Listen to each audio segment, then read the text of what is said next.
Hello friends, ഞാൻ വീണ്ടും എത്തിയിട്ടുണ്ട്. മലപ്പുറംകാരുടെ സ്പെഷ്യൽ ആയിട്ടുള്ള പുതിയാപ്ലക്കോര കേട്ടോ. ആരായിരിക്കില്ലേ ഇതിന് ഈ പേരൊക്കെ ഇട്ടിട്ടുണ്ടാവുക? അപ്പോൾ ഞാൻ മീനൊക്കെ ഇവിടെ ക്ലീൻ ചെയ്ത് വെച്ചിട്ടുണ്ട്. ഞാൻ ഈ ചട്ടിയിലാണ് മീൻ ഫ്രൈ ചെയ്യാൻ വിചാരിക്കുന്നത്. പക്ഷേ ചട്ടീനെക്കാട്ടി ഉണ്ട് മീൻ. അപ്പോൾ എന്തായാലും മീൻ കട്ട് ചെയ്യണം. മീൻ കട്ട് ചെയ്യുന്നുണ്ട്. ഇനി നമുക്ക് കൂട്ടുകൾ തയ്യാറാക്കാവുന്നതാണ്. 2 സ്പൂൺ മുളക് പൊടി, മഞ്ഞൾപ്പൊടി, ഇഞ്ചി വെളുത്തുള്ളി പേസ്റ്റ്, കുരുമുളക് പൊടി. വിനാഗിരിക്ക് പകരം ഞാനിവിടെ ചേർത്ത് കൊടുക്കുന്നത് ചെറുനാരങ്ങ നീരാട്ടോ. ഇനി ആവശ്യത്തിനുള്ള ഉപ്പും പിന്നെ വെളിച്ചെണ്ണയും കൂടി ചേർത്തിട്ട് ഇത് നല്ലോണം ഞാൻ കുഴച്ചെടുക്കുന്നുണ്ട് കേട്ടോ. അപ്പോൾ മസാലകൾ ഞാൻ നല്ലോണം മീനിൽ 2 ഭാഗത്തും തേച്ച് പിടിപ്പിച്ച് കൊടുക്കുന്നുണ്ട്. ഇനി ഞാൻ ഒരു 10 മിനിറ്റ് റെസ്റ്റ് ചെയ്യാൻ വെക്കുന്നുണ്ട് കേട്ടോ. അപ്പോഴേക്കിന് നല്ലോണം മീനിൽ കായങ്ങളൊക്കെ പിടിച്ച് സെറ്റാവും.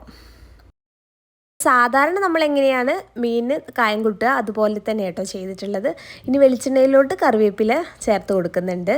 അപ്പം നല്ല സെറ്റായിട്ടുണ്ട് കേട്ടോ നമ്മുടെ മീൻ. ഇനി നമുക്ക് ഫ്രൈ ചെയ്തെടുക്കാം. പിന്നെ കുറഞ്ഞ ഫ്ലെയിമിലിട്ടിട്ട് ഫ്രൈ ചെയ്യാൻ നോക്കണേ, കാരണം പെട്ടെന്ന് അടി പിടിക്കും, കൂടുതൽ മസാല ഉള്ളതായത്. അപ്പോൾ നമ്മുടെ പുതിയാപ്ലക്കോര ഇവിടെ റെഡി ആയിട്ടുണ്ട് കേട്ടോ. അപ്പോൾ എല്ലാവരും ഒന്ന് ട്രൈ ചെയ്ത് നോക്കണം. ഈ സാധാ മസാലക്കൂട്ടന്നെ മതി കേട്ടോ, നല്ല ടേസ്റ്റാണ് കഴിക്കാൻ. അപ്പോൾ വീഡിയോ ഇഷ്ടപ്പെട്ടാൽ ലൈക്ക് ചെയ്യാനും കമൻറ്റ് ചെയ്യാനും മറക്കരുത്. മറ്റൊരു